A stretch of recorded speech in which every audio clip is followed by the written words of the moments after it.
Hello guys, कैसे हैं आप लोग। तो लास्ट टाइम हमने अपना एसी और ईएमआई खत्म कर लिया था। एसी जनरेटर और ईएमआई हमने अल्टरनेटिंग करंट और डीसी करंट के बारे में पढ़ा था। आज हम अपना दूसरा टॉपिक स्टार्ट करेंगे जो है हमारा डोमेस्टिक सर्किट, जिसमें हम डोमेस्टिक सर्किट से रिलेटेड कुछ टर्मिनोलॉजी समझेंगे जो कि पेपर के लिए काफी इंपॉर्टेंट होती है। और आज हमारा ये चैप्टर खत्म हो जाएगा।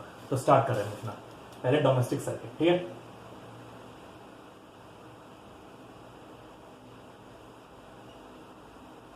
देखिए, तो पहले हम आपके सामने डोमेस्टिक सर्किट ड्रॉ करेंगे, क्या क्या इसके कंपोनेंट्स होते हैं, फिर आपको समझाएंगे। ठीक है, तो देखिए,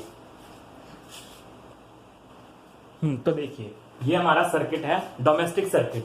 डोमेस्टिक सर्किट क्या होता है, जो जो हमारे इलेक्ट्रिसिटी पावर प्लांट में एसी जनरेटर्स, डीसी जनरेटर्स है, वॉट एवर, उसके थ्रू हमारे घर तक कैसे आती है, तो उस बीच में क्या क्या चीजें होती है, वो सारी चीजें इस सर्किट में इन्वॉल्व है। तो उसको हमें देखना है। तो देखिए, पीछे से कहीं से आ रही होगी इलेक्ट्रिसिटी बन के, ये इलेक्ट्रिसिटी बन के कहां तक आई, जो हमारे घर के बाहर खंबे लगे रहते हैं ना बिजली के, या फिर अंडरग्राउंड आपने देखेंगे बड़े बड़े से कैन लगे रहते हैं, बड़े बड़े खंबे से होते हैं इलेक्ट्रिसिटी पोल्स, तो उनके ऊपर एक ड्रम वगैरह लगा होता है। वो सप्लाई होती है मेन सप्लाई, मेन सप्लाई या फिर मेंस बोल देते हैं इसे, या मेंस। ठीक है, कोई दिक्कत नहीं है। पीछे से कहीं से आती है, उसके बाद आता है, अब खंभों से कहां आती है लाइट, हमारे घर के मीटर में। तो ये क्या होता है, इलेक्ट्रिसिटी मीटर इसे बोलते हैं हम, इलेक्ट्रिसिटी मीटर। बाहर की तरफ याद आपको पता होगी, इलेक्ट्रिसिटी मीटर जो हमारे घर में लगेगा। अब उस मीटर के आगे आपने देखा हो कई सारे फ्यूजेस लगे होते हैं। फ्यूज क्या होते हैं, वो नहीं होते व्हाइट व्हाइट कलर के, जो जो कट आउट बोलते हैं हम उनको, स्विच में लगाते हैं और लाइट आ जाती है, फिर हटाते तो हट जाती है। उस तरह के स्विचेस जो होते हैं फ्यूज बोलते हैं उन्हें हम। उसकी फोटो भी देख लेंगे आप, देखिए। तो वो एक डब्बे में लगे होते हैं, तो इसको बोलते हैं हम इलेक्ट्रिक फ्यूजेस। फ्यूजेस लगे होते हैं इसमें। And supply distribution, supply distribution कि यहां से अब घर के हर एक ट्यूबलाइट, हर एक अप्लायंसेस में आगे डिस्ट्रीब्यूट रहेगी सप्लाई। ठीक है, देखिए सिंपल सा है, खंबा है, खंबे के ऊपर तक आ गई सप्लाई पीछे से इलेक्ट्रिसिटी बोर्ड से, खंबे से कहा हमारे घर के मीटर तक, फिर हमारे घर के मीटर से आगे आई सप्लाई, जिसके अंदर डिस्ट्रीब्यूशन बॉक्स है, एक तरह का डिस्ट्रीब्यूशन बॉक्स होता है जो आगे डिस्ट्रीब्यूट करेगा हर वायर्स को अलग अलग घर के हर एक अप्लायंस में, डिस्ट्रीब्यूशन बॉक्स। ठीक है, इस डिस्ट्रीब्यूशन बॉक्स में होते हैं कुछ फ्यूजेस, फ्यूजेस के बारे में पढ़ेंगे। उसके बाद आगे ये फिर क्या रहता है, घर के हर एक स्विच बोर्ड में इलेक्ट्रिसिटी आ जाती है। ये एक स्विच बोर्ड होता है, इसमें आपने देखा होगा घर के स्विच बोर्ड में 3 होल्स होते हैं। तो 3 होल्स हैं, हर मान लीजिए हमने 3 बनाया, पे और भी स्विचेस होते हैं। इंडिया में जो वोल्टेज सप्लाई होती है वो होती है 220 वोल्ट। ये इंडिया की है, ये आपको याद रखनी है, एज इट इज इंपॉर्टेंट है। और फ्रीक्वेंसी कितनी होती है एसी करंट की, एसी करंट की वोल्टेज तो है 220, एसी करंट ही आता है पीछे से। और फ्रीक्वेंसी कितनी होती है आपको लास्ट में बताया था, 50 हर्ट्ज। ठीक है, याद रखिएगा। अब देखिए वायर्स के बारे में पढ़ लेते हैं। यहाँ पे वायर्स कौन कौन सी है। सर्किट में 2 तरह की वायर्स होती हैं। एक होती है लाइव वायर, इसको बोलते हैं लाइव वायर। याद रखिएगा, इसका कलर हमेशा रेड मिलेगा, इसलिए हमने रेड से बनाई है। दूसरी होती है ब्लैक वायर होती है, ये होती है न्यूट्रल वायर, इसको बोलते हैं न्यूट्रल वायर। 3 वायर होंगे यहाँ पे। या फिर इसे बोलते हैं पॉजिटिव टर्मिनल, जैसे सर्किट में लगाते हैं पॉजिटिव टर्मिनल, ये नेगेटिव वाली। न्यूट्रल नेगेटिव वायर कोई दिक्कत नहीं, न्यूट्रल वायर कोई दिक्कत नहीं आई आपको। ठीक है, यहां से इलेक्ट्रिसिटी बोर्ड के थ्रू यहां से डिस्ट्रीब्यूशन बॉक्स में, भाई देखिए जो भी घर में सर्किट होते हैं उसमें एक नेगेटिव वाली जुड़ेगी, एक पॉजिटिव वाली जुड़ेगी हर एक स्विच में। अब बात आती है तीसरे वाले वायर, तीसरा वाला स्विच जो छेद होता है, बड़ा सा स्विच नहीं होता भाई, जो आपने 3 पिन प्लग देखे होंगे, 2 तो लग जाते हैं पॉजिटिव नेगेटिव में, लेकिन एक बड़ा सा छेद होता है ऊपर की तरफ जो 3 पिन वाला होता है। वो किस लिए होता है, आपने कई बार सोचा होगा। वो इसलिए होता है, वो एक स्पेशल वायर होती है जो सर्किट से आती है पीछे से, उसका नाम होता है अर्थ वायर। उसका कलर ग्रीन होता है, यहाँ पे ब्लू दिखा रखा है, लेकिन याद रखिएगा ग्रीन कलर की होती है। उसका काम क्या होता है, कई बार क्या होता है, पीछे से इलेक्ट्रिसिटी सप्लाई से बहुत ज्यादा इलेक्ट्रिसिटी आ जाती है, जितनी की हमें जरूरत नहीं होती। तो क्या रहता है, उतनी इलेक्ट्रिसिटी अगर मीटर में आएगी तो हो सकता है अगर वो आगे घर के अप्लायंसेस में जाएगी, भाई पीछे जितनी ज्यादा आएगी उतने आगे तक जाएगी।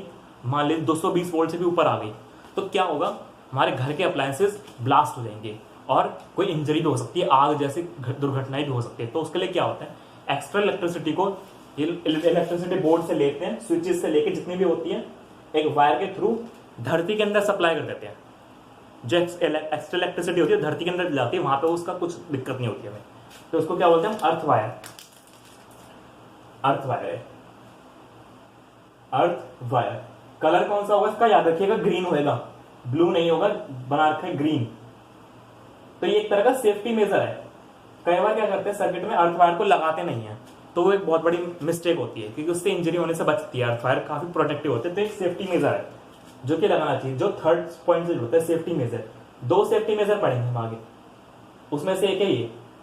पहला कि अर्थ वायर लगाओ जिससे जो एक्स्ट्रा करंट होगा वो जमीन के अंदर चला जाएगा, जिससे हमें दिक्कत नहीं होगी। ठीक है, सारे कंपोनेंट समझ गए। मेन सप्लाई, खंबे के ऊपर जो मीटर लगा हुआ, फिर घर के अंदर जो लगा हुआ उसका डिस्ट्रीब्यूशन बॉक्स, इसके अंदर काफी सारे फ्यूजेस आएंगे।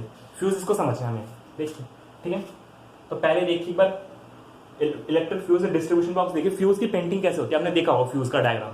फ्यूज का डायग्राम कुछ कुछ ऐसा होता है, देखिए देख सकते, ये आपने व्हाइट कलर देखा होगा कई बार पहले, इस तरह का होता है व्हाइट कलर डायग्राम। ठीक है, देख लिया आपने कैसा होता है व्हाइट कलर का। उसमें दो आगे की तरफ वो भी निकले हैं आयरन बार्स, जिसकी वजह से वो फिक्स हो जाता है उसमें बोर्ड में। तो वो क्या होता है हमारा घर का डिस्ट्रीब्यूशन बॉक्स, उसकी वजह से घर के हर एक स्विच बोर्ड में इलेक्ट्रिसिटी जाती है। कितने वोल्ट की होती है? 220 वोल्ट, और पीछे से अर्थ वायर, ये चीजें रहती हैं। समझ गए, कोई दिक्कत तो नहीं यहाँ पे। अब देखिए दो तीन टर्मिनोलॉजी आती है फ्यूज का। अब फ्यूज का काम समझ लेते हैं। फ्यूज का काम क्या होता है? एक काम तो अर्थ वायर कर रही है पीछे से, एक काम फ्यूज करेगा, और फ्यूज भी एक काम करेगा। मान लीजिए किसी ने अर्थ वायर नहीं लगाई भी है तो भी कोई दिक्कत नहीं है। मान लिया अर्थ वायर के साथ साथ हमने एक्स्ट्रा सेफ्टी के लिए क्या करा, एक फ्यूज लगा दिया। फ्यूज कैसा होता है देखिए, फ्यूज का वर्किंग समझिए। मान लीजिए हमने फ्यूज लगाया, फ्यूज ऐसा होता है, हमने अभी देखा ऐसा होता है कुछ कुछ। इसके अंदर ना एक बहुत पतली सी वायर लगी होती है, बहुत पतली सी वायर, आपने देखी होगी, अगर घर का निकाले देखिएगा स्विच, उसमें मिल जाएगी फ्यूज कंडक्टर। ठीक है, अब क्या होता है, इसको जब फिक्स करते हैं, मान लीजिए पीछे से बहुत हाई वोल्टेज का करंट आ रहा है 220 वोल्ट से ऊपर, जो कि करंट हमारे घर के अप्लायंसेस के लिए ठीक नहीं है, वो ब्लास्ट हो सकते हैं। भाई कोई भी चीज ब्लास्ट होगी तो इंजरी होने खतरा रहता है, सीधी सी बात है। क्या होगा, हाई वोल्टेज का करंट आएगा, इसमें से पास होएगा फ्यूज के अंदर से, फ्यूज के अंदर से पास होते यहाँ पे वर्क आएगा जूल्स हीटिंग लॉ। ये बात आपने पढ़ा है, जब किसी वायर के अंदर से करंट पास होता है तो हीट करती है वायर। इस वायर की खासियत क्या होती है, ये वायर बनाए जाते हैं इस तरीके से कि इसका हाई रेजिस्टेंस रहे। याद रखिएगा, हमने आपको एक फॉर्मूला बताया था हीटिंग के लिए, I²R T। ठीक है, इसमें आता है जितना ज्यादा करंट आएगा, पीछे करंट तो हाई वोल्टेज का ही रहा है, जितना ज्यादा रेजिस्टेंस रहेगा उतनी ज्यादा हीटिंग बनेगी। हीट हमें क्यों बनानी है, पीछे हाई वोल्टेज का करंट आया, हाई वोल्टेज का करंट आया, हाई करंट आया, हाई एम्पेयर का, फ्यूज की वायर के अंदर से पास हो, यहाँ का रेजिस्टेंस भी हाई था, तो क्या हुआ, हीट बहुत ज्यादा बनी। हीट बहुत ज्यादा बनी तो वायर गर्म हो गई, और वायर जल के बीच से टूट गई, और हमारे घर की बिजली चली गई। इससे फायदा क्या हुआ, ठीक है हमारे घर की बिजली तो चली गई, लेकिन जो करंट हमारे घर के इसके आगे अप्लायंसेस में जाता ना, अप्लायंसेस में, वो नहीं गया। ठीक है, हमारे घर के अप्लायंस में जो जाता करंट, वो आगे नहीं जा पाया, क्योंकि यहां से सर्किट ब्रेक हो गया, वायर जल गई, और हमारे घर के अप्लायंसेस बच गए। ये एक फिक्स वैल्यू होता है, फ्यूज की ना वैल्यू होती है 5 एम्पेयर 10 एम्पेयर, आप मार्केट में रिजेंट तो मिल जाएगा 5 एम्पेयर 10 एम्पेयर। मतलब क्या होगा, 5 एम्पेयर वाला फ्यूज लगाया तो 5 एम्पेयर से जैसे जरा सा ऊपर जाएगा ना करंट, फ्यूज की वायर ब्रेक हो जाएगी और हमारे घर की बिजली चली जाएगी। 10 एम्पेयर का लगाएंगे तो 10 एम्पेयर से ऊपर पे ब्रेक हो जाएगी। तो अलग अलग टाइप के फ्यूज आते हैं, कितने वायर का आप लगाना चाहते हैं। ठीक है, ये बात आप याद रखिएगा। तो ये क्या लिखेंगे हम, और कौन सा लॉ काम करते हैं यहाँ पे, जूल्स हीटिंग लॉ।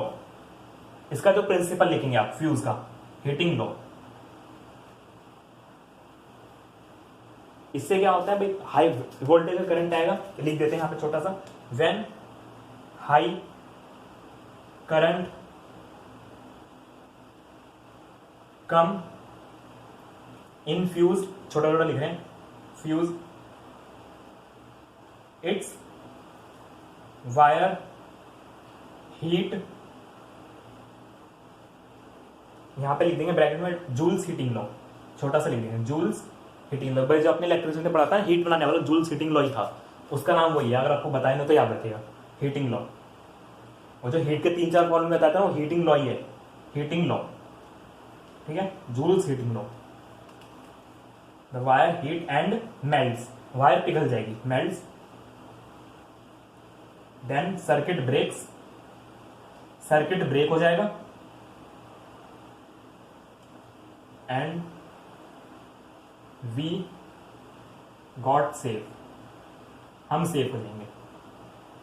ठीक है, ये बात एक लाइन और ऊपर लीजिए, इट इज सेफ्टी, एक सेफ्टी डिवाइस, ये एक सेफ्टी डिवाइस है। एक ये सेफ्टी डिवाइस है फ्यूज का, फ्यूज का बारे में बताया, फ्यूज एक फ्यूज सेफ्टी डिवाइस है, और दूसरा कौन सा सेफ्टी डिवाइस है, हमारा अर्थ वायर। ये दोनों सेफ्टी डिवाइस होते हैं। जब आप घर में फिटिंग वगैरह कराते हैं, इलेक्ट्रिशियंस को बुलाते हैं, उनको ये सारी चीजें अच्छे से पता होती है, तो वो इसके अकॉर्डिंग काम करते हैं। अगर कोई बंदा इसके अकॉर्डिंग काम नहीं कर रहा है, इसका मतलब ये है कि उसे नॉलेज नहीं है इलेक्ट्रिसिटी की, वो गड़बड़ कर सकता है, तो उसको कोई सीनियर चाहिए गाइड करने के लिए, उसको अच्छी नॉलेज नहीं है। मतलब अर्थ वायर का लोग ख्याल रखते हैं, वो तो लगे, आप अपनी मर्जी से ना लगता है, कंजूसी वगैरह दिखाएं, वो अलग बात है, लेकिन अपनी तरफ से अर्थ वायर लगाते हैं। और साथ ही साथ फ्यूज के लिए भी वो आपको सजेस्ट करते हैं लगाने के लिए, लगाते भी हैं वो। अब फ्यूज का वो डिपेंड करता है आपके मोहल्ले में किस रेट की इलेक्ट्रिसिटी वो जाता है, हाई इलेक्ट्रिसिटी। हो सकता है कहीं पे जाके घर में सपोर्ट करता है 5 वाला, तो 5 वाला लगा लेंगे, 5 एम्पेयर का फ्यूज, और 10 एम्पेयर करे तो 10 एम्पेयर लगा लेंगे, उसमें कोई इशू नहीं है। जैसा शो करेगा वैसा आप काम करेंगे। हीटिंग, बस ये याद रखिए, हीटिंग से फ्यूज की वायर मेल्ट हो जाती है, टूट जाती है और सर्किट ब्रेक हो जाता है। तो ये एक सेफ्टी मेजर है, ये लिख लीजिएगा फ्यूज के बारे में। It is a safety device when high current come in fuse, it's wire melt, it's wire heat, Joule setting law लगा and melts, then circuit break and we got safe. ठीक है, मतलब हम बच जाएंगे। हमारा भाई इलेक्ट्रिसिटी तो चल जाएगी, सीधी सी बात हमारे घर की, वो तो जानिए, कोई दिक्कत नहीं है उसकी तो, लेकिन कम से कम हमारे घर के अप्लायंसेस तो बच गए। वो तो हम नया फ्यूज लगा लेंगे, उसमें कोई दिक्कत नहीं है, सस्ता आ जाता है मार्केट में, कोई इशू नहीं रहेगा। तो एक बार पहले से नोट कर लीजिए, सारी चीज याद रखें, live wire, neutral wire, earth wire, तीनों वायर इंपॉर्टेंट है। ग्रीन कलर की होती है, लाइव वायर रेड कलर की होती है, न्यूट्रल वायर ब्लैक कलर की होती है। तीनों वायर की कलर कोडिंग काफी इंपॉर्टेंट है, याद रखनी है। ठीक है, एक बार इसे नोट करिए।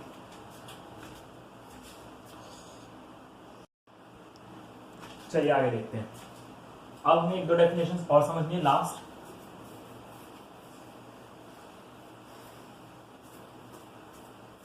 ये बात आपको पता ही है, हमारे घर में जितने भी अप्लायंसेस लगे होते हैं कौन से पैटर्न में लगे होते हैं, सीरीज या पैरेलल, बताइए जरा, कमेंट में मैसेज करिएगा ना, कमेंट का आंसर तो वो आपको पता होना चाहिए। हमारे घर में जो सर्किट लगे होते हैं मैच कर दीजिएगा आंसर। आप कमेंट सेक्शन में आंसर दे सकते हैं, आप इसका कमेंट सेक्शन बताइएगा इसका आंसर क्या होगा, फिर नेक्स्ट क्लास में बता देंगे आपको। क्या 2 डेफिनेशन है, शॉर्ट सर्किट,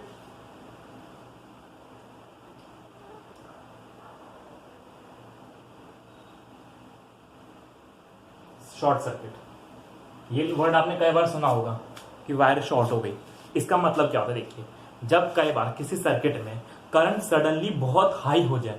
अब बहुत हाई कैसे हो सकता है, भाई किस सर्किट का रेजिस्टेंस कम हो या पीछे से करंट बहुत हाई आ रहा हो, दोनों कंडीशन हो सकता है, तो इसको बोलते हैं हम शॉर्ट सर्किट। जैसे व्हेन करंट इंक्रीज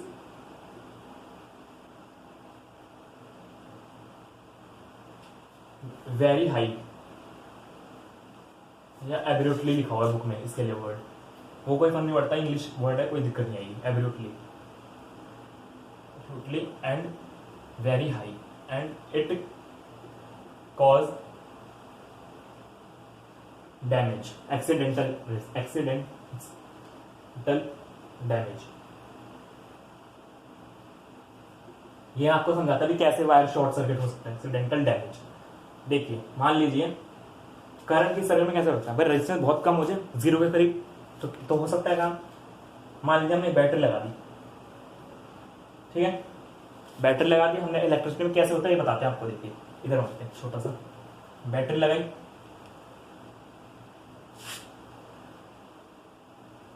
बैटरी के साथ हमने लगा दिया, यहां पे हम क्या लगाते थे, ऊपर रेजिस्टेंस लगाते थे। अगर मैं वायर को डायरेक्ट जोड़ दूं, कुछ नहीं लगाया मैंने बीच में, तो क्या होगा, रेजिस्टेंस यहाँ पे मान के चलिए कितना रहा होगा। इस फिलहाल इसके रेजिस्टेंस को नेगलेक्ट कर दीजिए, बहुत कम होता है, बहुत माइन्यूट सा होता है। ये रेजिस्टेंस हो गया नेगलेक्ट, ऑलमोस्ट 0 के बराबर। ओम्स लॉ हमने पढ़ा था, ये हो गया 0 बिल्कुल। तो वोल्टेज तो फिक्स है, वोल्टेज क्या हो जाएगी, वोल्टेज तो वही फिक्स आ रही है पीछे से, तो करंट बहुत ज्यादा बढ़ जाएगा। ये कितना हो गया 0, लेकिन वोल्टेज फिक्स करनी है हमें, तो उसके लिए ये बहुत हाई हो जाएगा उस हिसाब से, इसको इसके नीचे ले जाइए। देखिए V अपॉन में R आई आ गया, ये कितना हो गया 0 ऑलमोस्ट। अब किसी के अपॉन में अगर 0 आ जाए ना, ये बात याद रखिएगा, तो किसी के अपॉन में 0 आ जाए तो होता है इन्फाइनाइट के बराबर, 1/0, इसे याद रखिएगा। देखिए कैसे हुआ, 1/0 x/0 कुछ भी, तो ये होता है इन्फाइनाइट। इन्फाइनाइट होता है बहुत ज्यादा, या फिर 0/0 बहुत ज्यादा। R तो 0 हो गया, R को हम इसके नीचे लेकर आए, V/0 बहुत हाई करंट, तो क्या हो गया वेरी हाई करंट हमें मिल गया, हाई करंट। और बस यही नहीं चाहिए था। अब इसके बीच में जो भी आएगा वो डैमेज हो जाएगा, बैटरी भी डैमेज हो जाएगी यहाँ से, और वायर्स भी जल जाएंगी, खत्म कहानी। क्या फायदा हुआ हमारा, कुछ भी नहीं हुआ। तो ये अच्छी बात नहीं है, ऐसा नहीं, तो ये चीज हमें ध्यान रखनी रहती है। ऐसा क्या कैसे रख सकते हैं हम, अर्थ वायर वगैरह सही से लगा दें हम, और फ्यूज वगैरह भी सही से लगाएं, तो हमारे जो इससे डैमेज होने वाला हो, एक्सीडेंट्स वगैरह बच जाएंगे। ठीक है, समझ गए कैसे हो सकता है। दूसरी चीज आती है ओवरलोडिंग, ये वर्ड भी आपने कई बार सुना होगा। ये शॉर्ट सर्किट और ओवरलोडिंग कहीं ना कहीं एक दूसरे के साथ वो होती है, इंटररिलेट होती है आपस में, कि एक होगी तो दूसरी भी हो जाती है। ओवरलोडिंग मतलब होता है, पहले समझिए होती कैसे ओवरलोडिंग, व्हेन लाइव वायर कौन सी थी, रेड वाली जो मेन वायर थी पॉजिटिव वाली, live wire and neutral wire, neutral को ब्लैक से लिख देते हैं, wire come in direct contact,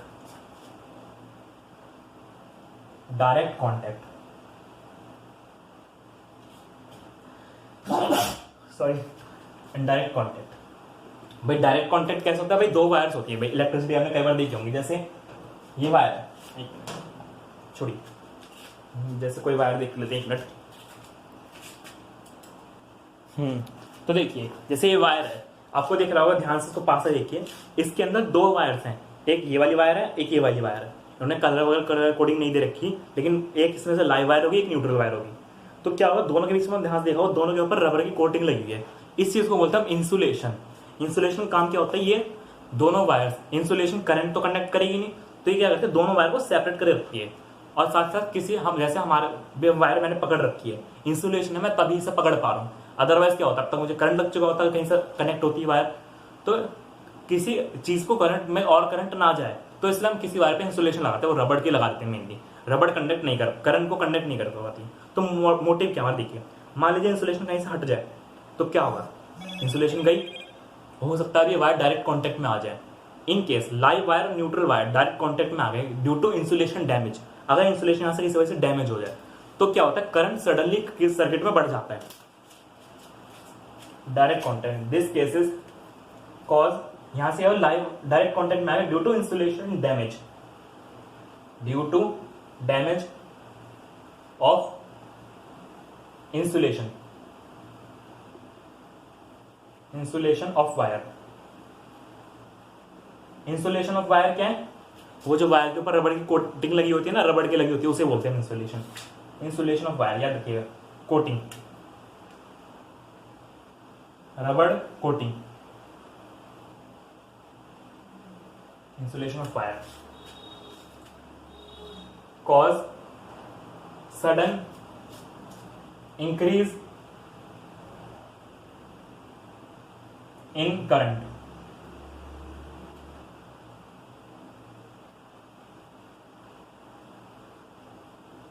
जिससे क्या होता है भाई, सडनली इंक्रीज हो गया करंट किस सर्किट में, फिर वही डैमेज होंगे अप्लायंस, अगर ज्यादा जाएगा तो करंट, हाई करंट, तो इस वजह से भी डैमेज होने खतरा रहता है। अब किस किस वजह से हो सकता है, पहला क्या रीजन होता है, पहला रीजन तो क्या हमने पढ़ा, डैमेज ऑफ इंसुलेशन। इसके रीजन पूछते हैं किसकी वजह से हो सकता है, damage of insulation of wire, पहला रीजन। दूसरा रीजन क्या रहेगा, जैसे आपने घरों में देखा 3 पिन प्लग नहीं आते, वो जिसमें मल्टीपल प्लग्स हम अटैच कर देते हैं, एक्सटेंशन वगैरह भी होती हैं, जो प्लेट्स वगैरह होती है एक्सटेंशन प्लेट्स, उसमें एक साथ लगाते हैं हम, कई बार ऊपर से प्लग लगा दें, नीचे से भी, दाएं से भी, बाएं से भी, तो उससे क्या रहता है, एक सॉकेट का काफी सारा करंट सक कर रहे हैं किसी उसमें से, मेन सप्लाई में से, तो क्या रहता है वहां पे करंट ज्यादा आएगा, जिस वायर से पास हो रहा है, तो उस वायर पे ज्यादा लोड पड़ेगा, लोड पड़ेगा, वहां पे करंट ज्यादा जाएगा, और वहां से हो सकता है धमाका हो जाए, फट जाए जो हमारा स्विच बोर्ड है, भाई जितना करंट की उसकी एफिशिएंसी उससे ज्यादा करंट आएगा उसमें से, क्योंकि हर एक अप्लायंस को करंट चाहिए उतना उतने, तो ज्यादा करंट आना पड़ेगा ना पीछे से, ताकि हर अप्लायंस में चला जाए। आपने 3 पिन प्लग में घुसा रखे सारे, तो और जिस बोर्ड की इतनी कैपेसिटी होगी नहीं वायर्स की, तो क्या होगा वहां पे ब्लास्ट हो जाएगा और एक्सीडेंट वगैरह हो सकते हैं। ठीक है, तो ये सारी चीजें अवॉइड करनी होती है। पहला रीजन तो ये। दूसरा रीजन क्या पढ़ा हमने, connect to many appliance in one socket. एक सॉकेट में काफी सारे अप्लायंस कनेक्ट नहीं करने हैं, याद रखिएगा। जो 3 पिन प्लग आते हैं ना, वो वाली 3 पिन प्लग आती है, फिर मल्टीपल एक्सटेंशंस जो आती हैं, उन सब से भी ओवरलोडिंग हो सकती है। दूसरा ये हो सकता है भाई इलेक्ट्रिसिटी वायर्स पे पानी वगैरह गिर जाए। पानी वगैरह गिर जाए तो क्या होगा, सीधी बात है भाई, रबड़ कोटिंग किस लिए लगाई थी, ताकि करंट कंडक्ट ना हो सके। लेकिन आपको पता होगा पानी एक अच्छा करंट का कंडक्टर होता है। अब रबड़ कोटिंग के ऊपर अगर पानी गिर गया, मान लीजिए कहीं बाढ़ वगैरह आ गई, रबड़ कोटिंग के ऊपर पानी गिर गया, तो क्या होगा, पानी अंदर तक जाए, रबड़ कोटिंग के अंदर घुसता चला जाए, जिससे क्या होगा, पानी दोनों के बीच में जो करंट का फ्लो रुका हुआ था ना इंसुलेशन में, 2 वायर के बीच में लाइव वायर और न्यूट्रल वायर, वो चालू हो जाएगा। तो मतलब लाइव वायर और इंसुलेशन वायर एक तरह से कॉन्टेक्ट में आ गई, क्योंकि अप्लायंसेस भीग गए जो, और वायर्स भीग गए, जिससे क्या होगा, ओवरलोडिंग फिर वही होगी। Live wire neutral wire contact में आ गई तो खत्म। ये तो होगा हमारा, ये पूरा एक ही रीजन है, live wire neutral wire come in direct contact, ये पूरा एक ही है, ये एक पूरा और दूसरा ये। या फिर वाटर फ्लड वगैरह के जो रीजन होते हैं, बाढ़ वगैरह आ जाए बाई चांस, कई बार एक होता है बाद में देखते हैं जो हमारे ग्राउंड फ्लोर होते हैं वहाँ पे कार वगैरह रहती हैं, और अगर ज्यादा पानी भर जाए वहाँ पे और कुछ स्विच बोर्ड वगैरह भीग जाए, तो वहाँ पे ओवरलोडिंग हो जाती है और करंट वगैरह लगने लग जाता है हमें। क्यों, क्योंकि सर्किट स्विच बोर्ड पे पानी पड़ गया है, करंट वहाँ पे ज्यादा फ्लो हो रहा है, और बस फ्लड एरिया में लगेगी चोट, बिजली का झटका लगेगा। और एसी करंट का झटका लग रहा है, एसी करंट तो आपको पता है चिपका के रख लेता है, तो बस खत्म, इंसान एक बार में बिल्कुल सूख जाएगा, बाल खड़े हो जाएंगे। ठीक है, एक बार इसे नोट कर लीजिए।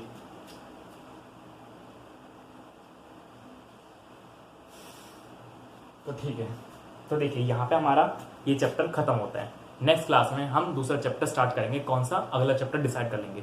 नेक्स्ट क्लास से हम दूसरा चैप्टर स्टार्ट करेंगे, फिर उससे पहले एक क्वेश्चन कर लेते हैं, वो वाला क्वेश्चन कई बार पूछ लेते हैं। ठीक है, इसका खत्म कर देते हैं लेक्चर। एनसीईआरटी का क्वेश्चन है, लेक्चर खत्म हो जाएगा उसके बाद।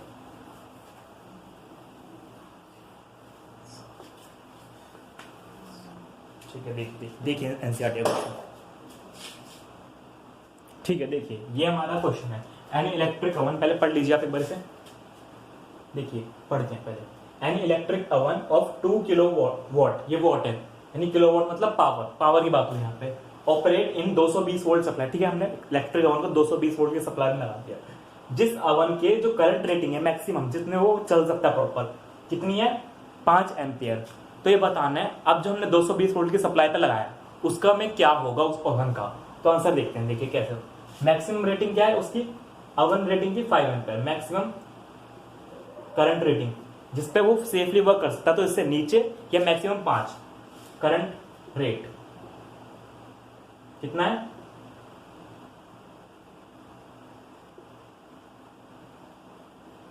5 एम्पियर।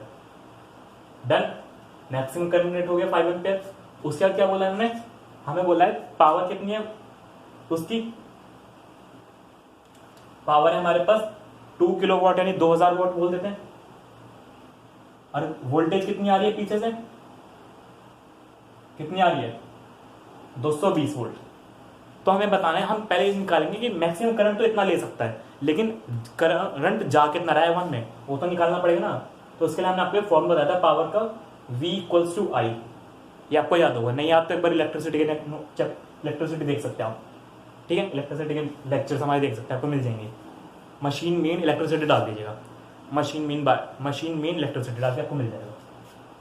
ठीक है, मशीन मेन डाल दीजिए, आपके सामने इलेक्ट्रिसिटी के लेक्चर्स आ जाएंगे, सिंपल।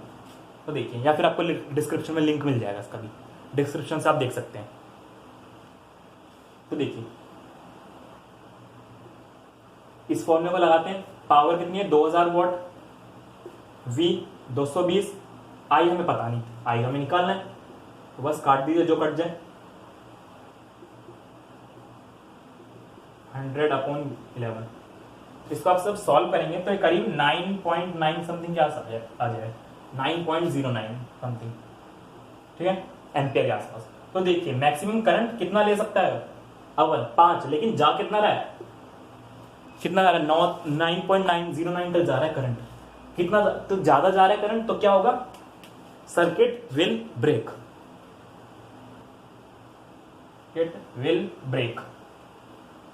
सर्किट ब्रेक हो जाएगा। डन। और क्या होगा साथ ही साथ यहां पे, किसका केस है, एंड इट इज ओवरलोडिंग है, शॉर्ट सर्किट है भाई, करंट क्या सडनली बहुत ज्यादा आ रहा है पीछे से, तो इस शॉर्ट सर्किट के अंदर आएगा। Short circuit mostly cases short circuit के ही आते हैं, जब करंट सडनली से बहुत ज्यादा आ रहा है, शॉर्ट सर्किट हो गया। और वायर जो फ्यूज लगाया हुआ आपने, तो फ्यूज की वायर जल जाएगी, आपका ओवन बच जाएगा, अदरवाइज ओवन गया, ओवन का राम राम सत्य हो गया। ओवरलोडिंग कब होती है, ओवरलोडिंग सिर्फ तब होती है जब हम लगाते हैं या तो live wire neutral wire contact में आ जाए, या फिर एक साथ कई सारे अप्लायंसेस लगा दें आप एक स्विच बोर्ड में, तब होती है। वरना मोस्टली केस में शॉर्ट सर्किट ही आपको मिलेगा, जब भी ज्यादा जितने उसकी रेटिंग है उससे ज्यादा करंट चला जाएगा किसी अप्लायंस में, तो याद रखिएगा शॉर्ट सर्किट का केस है। डन। तो ये क्वेश्चन एक बार आप नोट कर लीजिए, ऐसे क्वेश्चन कई बार पेपर में आते हैं, ठीक है। तो यहाँ पे हमारा ये चैप्टर खत्म हो गया, नेक्स्ट क्लास में हम दूसरा चैप्टर स्टार्ट करेंगे। Thank you.